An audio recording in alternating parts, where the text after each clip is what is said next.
Football has always been highly popular in Afghanistan ever since its inception when four school teams first played the game in 1923.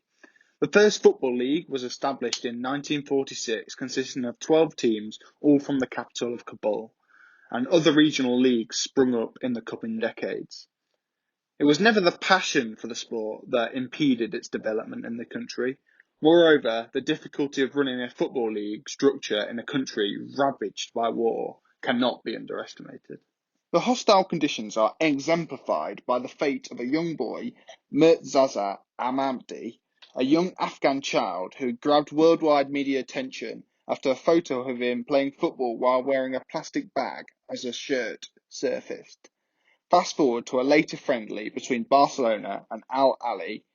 He had met his idol, the one and only Lionel Messi, and then got his chance to walk out onto the pitch as the Catalan club's mascot, an act that would restore anyone's faith in humanity and show the good work the UN has done in the country, until you realise his family then had to flee the country to Pakistan amid threats the boy would be kidnapped.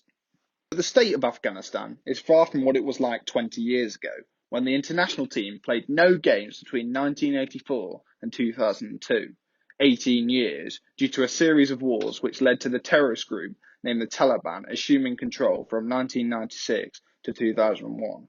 During this period, domestic football was rare too, and was often interrupted by the Taliban, who even went as far to hold public executions at half-time, akin to the stuff that you might expect in the Middle Ages.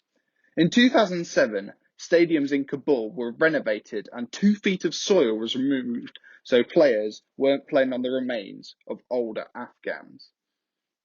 After the fall of the regime, football began to slowly return, and in 2012, a decade after the defeat, for the first time a professional league was established. The Afghan Premier League, consisting of 8 teams, each from one of the country's major provinces, with all matches broadcast live on TV. The Maywand Atlan, a team from the southwest region, even managed to play a game against the northern Kabul sides without incident, despite being from a Taliban stronghold.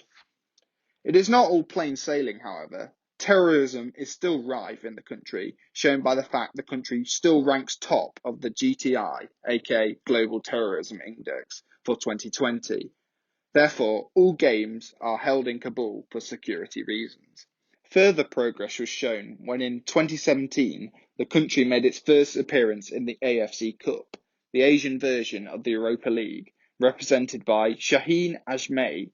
Although losing at the first hurdle, just participating was akin to winning the World Cup for those in Afghanistan. Arguably, greater progress has been made in the women's game. In a hugely conservative Muslim country, it is a miracle women are even allowed to set foot on a football pitch.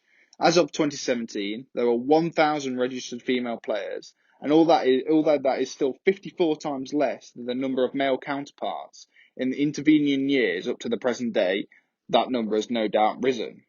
Militants have threatened suicide bombings at facilities women play at, and in 2018, the Afghan Federation president, Karamuddin Karin, was accused of rape and banned from life by FIFA, as well as being fined as 1 million Swiss francs, although it remains to be seen if he will be convicted, as there are many examples of high-profile figures escaping charges for similar crimes in the country. In 2020, demonstrations have occurred at matches to call for peace as the Taliban mounted a fresh offensive.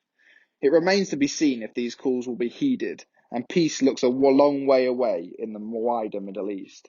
But football has provided a small bit of normality in a country where normality is as rare as gold.